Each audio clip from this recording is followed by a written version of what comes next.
In this episode, the AFN Fishing Show hooks up with Jason Ehrlich and goes in search of river bass. We then explore the secrets of understanding best fishing times.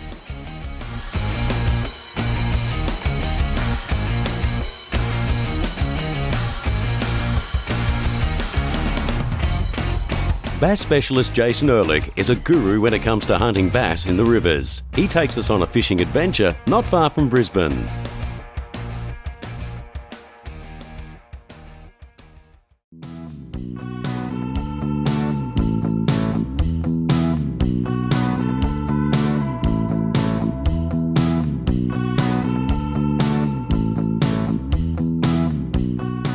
Floods in Brisbane certainly changed the local landscape, but one big positive which came out of those floods was the stocking of the Brisbane River, Jace. That's exactly right, Nige. Like big, fully grown fish straight into the river. He's just here for the catching, basically. And it's not just the Brisbane River, but it's rivers all over the place that have got these fish in them now. And for anglers that want to explore a bit now, I guess it's made a few of us not just head up to the local dams to catch fish. It means we actually get out now and check out some of our wild river scenery because there's a lot of fish in them. And the benefit of getting out doing some research, using a tool like the Magellan GPS to get out on our back tracks, pick some spots, makes it worthwhile. That's right. Fishing actually starts at home for me. I'll actually sit down in front of the computer and I'll look at things like Google Earth or Google Maps and I'll check out my location that I want to go, get those coordinates and you just punch it into something like that. And that's what's brought us here. We're about to hit the good water now. Oh, we're on. I'm getting towed. Oh. How good's that? Didn't take long? No. I was just getting into that mode of being quite relaxed. We're aiming at a fish around that 50 centimetre size today, Nige. Okay, so Jason set the challenge. We want a 50. He's probably about a 35, mate. That's it. That's the trophy fish. It's a nice start. I'm fishing with one of the icons of the Aussie bass fishing scene today, Jason Ehrlich, and he's talking about trophy fish already. And something pretty special about getting out in a small vessel like a kayak and exploring new waters and having the chance to fish for one of our prized Aussie sport fish and see him swim back, fight again another day. How good's that? Crack back in and get another one.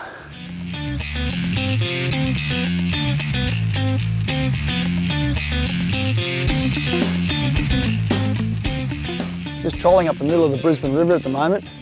It's a pretty simple little approach. I've got a nice little consistent walk speed on the yak at the moment. I've obviously helped out because I've got a little electric motor on the back because I'm a bit lazy today. The outfit's a 3 to 5 kilo Berkeley bait cast rod. I'm fishing with a 10-pound braid and 2 metres a leader. Now the key thing here is I'm getting a lure which is getting me down to the bottom. So I've got a 90mm Scorpion, it's a Halco lure, and it's got a bib on it which tells me to dive into the 3 metre range.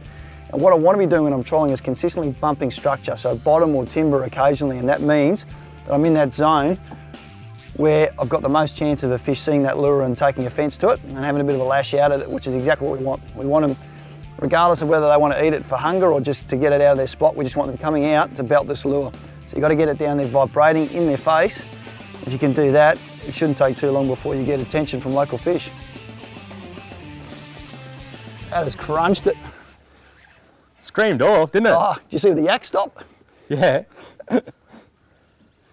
Got the stage where Jason knows when I've got a fish because my yak suddenly stops and changes direction quickly. It sort of amplifies the sound of the braid just screaming off your reel. Just, it sounds neat. It's good adrenaline stuff. Nice.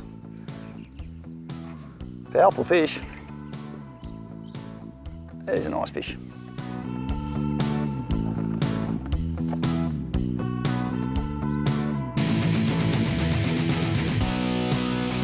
Oh yeah. Oh, nice fish. Bit of weight about that one, Jace. Nice fish, Nige. Yeah, that's a cracker. Is it bigger than the last one? Yeah, definitely. This is what you can expect. You get into some of the areas of the Brisbane River. There's a prolific little population of bass that makes some great sport for anglers who want to explore and see what the country has to offer. Get this lure out of this guy. Nige has just caught a fish and I've just marked some massive arches on the sounder, so I've dropped the little blade straight down there. And there we go. If you get to those fish, as soon as they school up, quite often they'll just crunch it. And that's exactly what that fish did. Oh, it's going nuts. Quite often the fish will just come to you, and they are. There's about 4 or 5 fish on the sounder there underneath me right now. And I dropped a little 46mm big eye blade down there and just got creamed before it even almost got to the bottom. There's a couple nice Aussie bass, isn't it? That's it, mate. And 2 different techniques too. absolutely. You're pretty tuned into it, and I guess that's the benefit of the amount of time you get to spend on the water. For those of you who aren't familiar with Jace, if you haven't, he shows up on shows like the Australian Fishing Championships. You're one of our more prolific freshwater journos, and this is pretty much what you do in every spare minute of the time you get is you're out here chasing fish like these. So it's the benefit of being out here, mate. It's a good fun way to catch fish, isn't it? Let that guy go. Just get those hooks out of you, little buddy. Not a bad little technique, troll them. When you do hook one, there's a fair chance there's a group of fish there. Sometimes the fish just find you, and it happens the same in boats as well as kayaks. The fish actually come and sit right underneath you, so that's what I did there. I saw the fish come to me, and if you can get to them straight away, quite often, they smash it.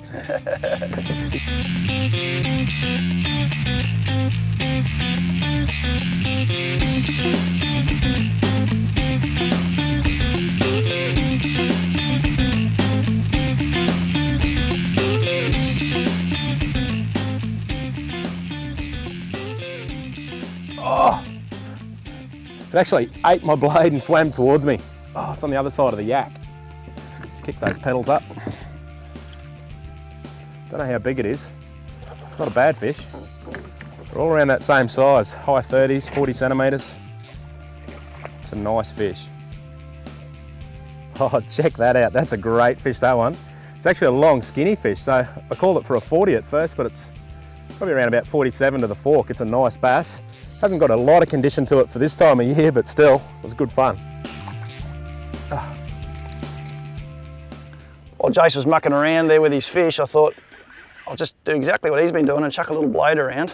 I've actually gone to one of Berkeley's soft lipless crankbaits, a couple of hops, and crunch. These fish, they are that powerful.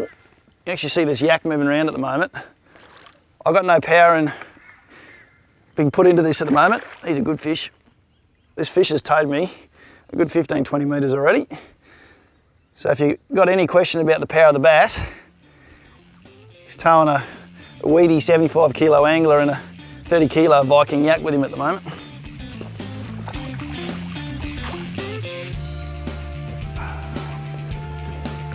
Nice. How good's that? Well, you called it, Mr. Ehrlich. While you sit around waiting, they sometimes come to you. Just to give you an idea of the lures that these things are eating at the moment, this is what we call the lipless style lures. So Jace has got a blade, which is a metal lure, obviously sinks, and then when you lift it, it vibrates. The beauty of the soft ones too is that when they bite, it feels a lot more like a bait fish. I'll let Jace show you, I'll let him brag to you about how big his fish is. It's right on the 50 mark. There's 50 right there, and it's right on at night. So we have got a 50 centimetre bass. I'm going to get him back in the water quick because he's been out for a little while there on the mat. He's fresh as, away he goes.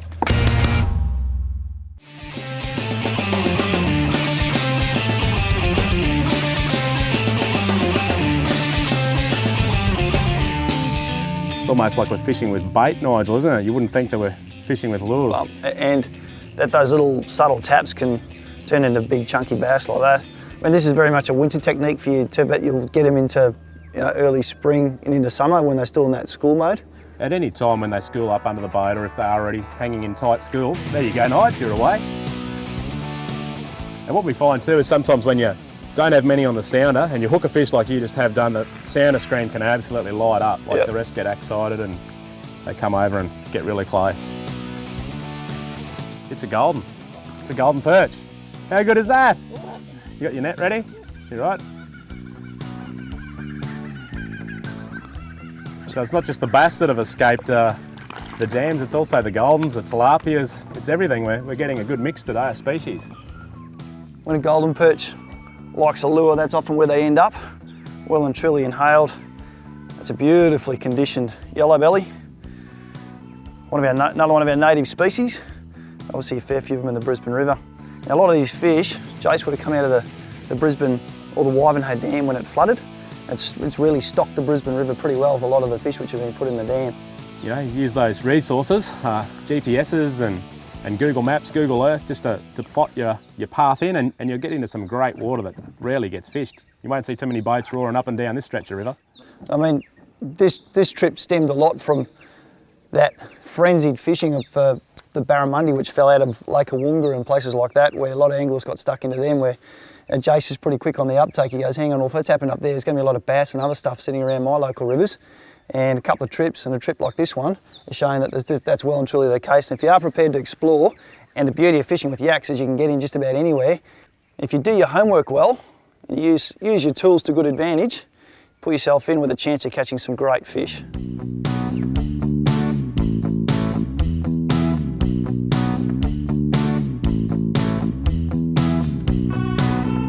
Yep.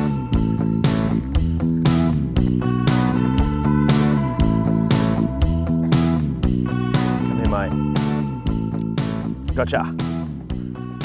It's a cracking fish. It absolutely nailed that. The fishing's gone a little bit tougher. A little change has moved through, which we expected. So things are tougher, but we've changed technique, gone to the Cultiva mirror vibe, slowed it right down, hopping retrieve, and these fish are actually picking the lure up off the bottom at times. That's a nice, healthy fish. One thing which has really helped us catch some fish today, because we're finding fish in concentrations of schools up and down the river in certain holes, is to keep track of where we've been and to produce track lines, productive track lines. So whenever we get a trolling line which has caught some fish, I'm saving that track to show exactly where we've been so we can keep returning to it. Another thing we've done is where we picked up bigger fish, we've also put waypoints into the GPS, and that just allows us to build a bit of a picture through a day of exactly where we're catching the main fish and spend our time fishing there rather than water that mightn't hold the fish. So it's a bit of an efficiency tool, but having it on board certainly helped today, and at the end of it, I just put it back in my car and it helps me get home. Yep. Oh, how good was that? Yeah. That's awesome. That lure just got to the bottom. One little hop and clunk. The retrieve when you're fishing these sinking lipless crankbaits is pretty easy. You just cast it out to where you think the fish are going to be. Keep your line tight. The moment that line goes slack, it means the lure's on the bottom. Give it a little hop, and then you slowly can work it back to you like that. And then usually halfway back, Jason and I are slowly rolling it, or just consistently slowly retrieving that lure back to us and starting the whole thing again. Seems to be working. Oh, they're awesome, those head shakes. This is not a bad fish, I think. The kayak's going to follow him, so. Nice fish. There we go. Oh, bit of weight about him. It's well and truly scoffed that little mirror vibe. It's a very effective lure choice. It's a fishing a variety of structure because you can get down deep, you can slow roll them in the shallows. They're really versatile. I think that's why so many bass anglers carry these style of lures in their box these days. You can fish just about anything that's thrown at you. That beautiful Brisbane River bass. Hard to believe it's not that far from one of our major capital cities. Shows you with living in a city with just a little bit of exploring in your back door, you can find some fishing like this.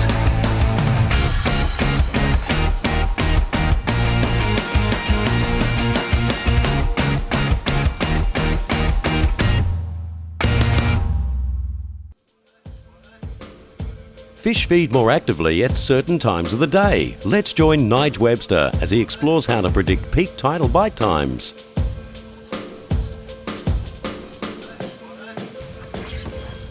Ducked out for a little afternoon fishing my own for a good reason. A, it's a beautiful day to be out, but also I knew I was going to combine it with a nice tide turn.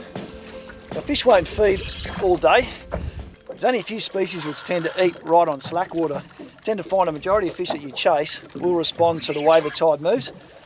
And for me, a real pick of it is to fish at those quarter times. By that I mean just after the tide turns and starts to gain momentum, and then again just before it backs off. There's a lot of tools out there like tide charts, and there's some great internet options which let you know what the tide's doing in your certain area. Before I go out to water, what I like to do is check it out and work out when those quarter tide points are going to be. So I know that I'm fishing and not travelling when the fish are going to be biting. And then the other thing I like to do is I use my watch just to verify that the tide is doing what I think it's going to be doing, because I've got that watch set out exactly to the lats that I'm going to be fishing at, which means the tide is all coordinated. And the beauty about the ProTrek watch is that it gives you that tide in those quarters. It tells you high, 3/4, quarter and low points, which means when it's flashing at those quarter stages, I know that I've got to be out there fishing and having fun. Here we go, got a nice bit of colour coming up now. Hopefully I can show you the results of planning a trip well, knowing your fish are there and then sticking something that they'll eat in front of them.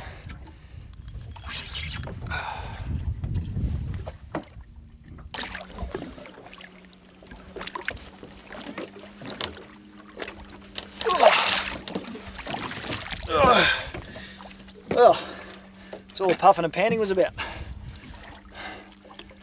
Lovely big Trevor, sucked in a little plastic, put it in front of it, and I love it when a plan comes together. Get him back in the water.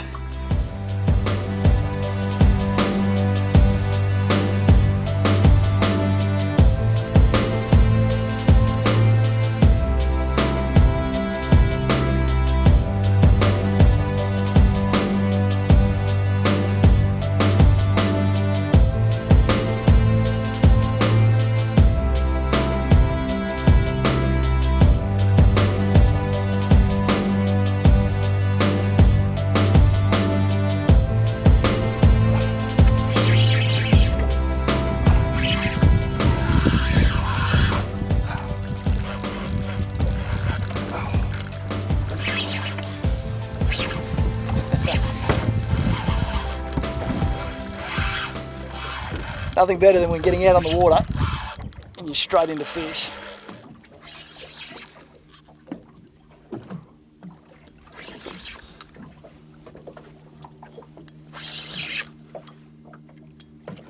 It's a snapper.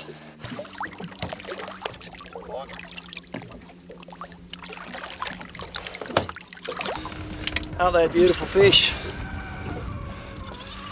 A lot of us anglers spend a lot of time chasing the red man with the blue spots. Little snapper. It's just starting to develop the bump. What a wonderful fish. And these guys are very much the type of fish that get geared up around those tide turns. A big part of my snapper sessions involve getting my tides right and making sure I'm fishing around those times. There's a lot of tools at our disposal as anglers these days, but like any tools, if you don't use them right, you don't get the benefits of them. So use your planning tools and your preparation tools to make the most of your time on the water, because in the way we work and live these days, we just don't get enough time to enjoy out on the water, so make the most of it. I've come offshore today to chase a couple of critters in a bit of reef in my local area, and I'm pretty sure that today they're going to be chewing on bait fish that are around about that size. So I've brought with me a selection of soft plastics, and these are the Berkeley biodegradable models. And to keep our biodegradable plastics nice and fresh, you want to employ the use of these type of containers. This is one of the Plano AquaSeal containers, and the other beauty of this is that it means I'm not mucking around with lots of bags of soft plastics when I'm out there fishing, because if that soft plastic doesn't produce the goods, it means I'll start changing until something does. Now, the benefit of getting prepared before I go offshore is that I can mix up a couple of what I think are the most likely plastics to use, and to have a tool like the Plano AquaSeal handy means I keep them fresh at my fingertips, and I can chop and change depending on what the conditions throw at me. The other part of the soft plastic equation is my jig head, and so to be on the water and get thrown a range of variables like water depths, currents and stuff like that, it means I'm going to have a selection of jig head weights and hook sizes handy. Now, to have them handy is a very worthwhile thing to be doing before you head out on the water. Now, I tend to like keeping my jig heads in a box that's watertight. I can have a whole range of hook sizes, different jig head weights, and it means that it's very easy for me now to chop and change just to get that presentation right. Big part of catching fish, getting that presentation right.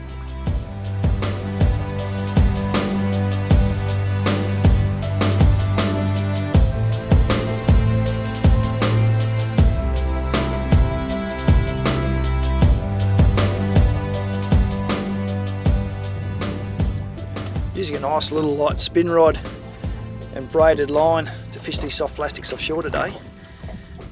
And the wonderful thing about this outfit is it's got complete sensitivity, so I can feel everything that's going on down there. What I want to do though is maximise that sensitivity, so when I'm letting the soft plastic down there, I'm feeding it out over my thumb and forefinger, and what that lets me do is know the moment something changes, if I hit the bottom or some reason that line speeds up or slows down, it tends to indicate that something's picked it up on its way down, and that's a sign for me to engage the reel and start being prepared to do battle if it comes to that. Hopefully it will fairly soon. It's an intriguing way to fish. It's visual, and it's a sensitive way of going about the whole fishing with soft plastics affair. It's very engaging. I love doing this stuff. Good little tip when you're dropping that soft plastic down there.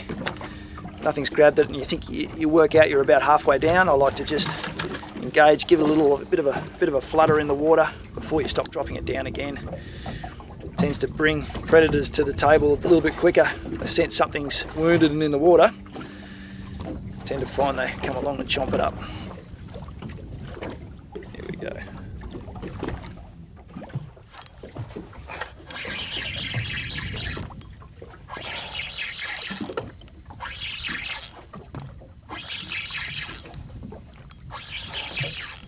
Hasn't woken up yet. He's about to be. What do we got here?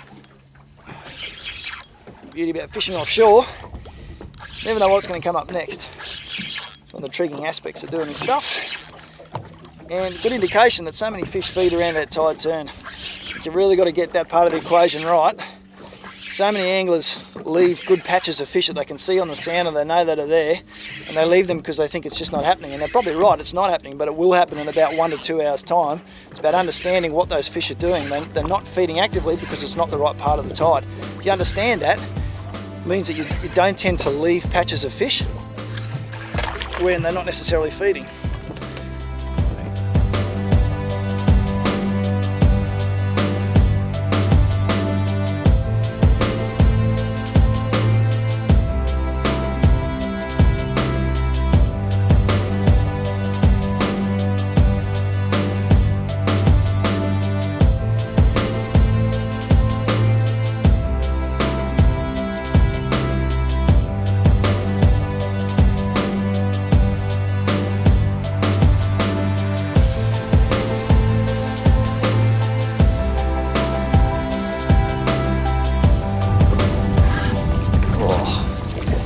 Beautiful.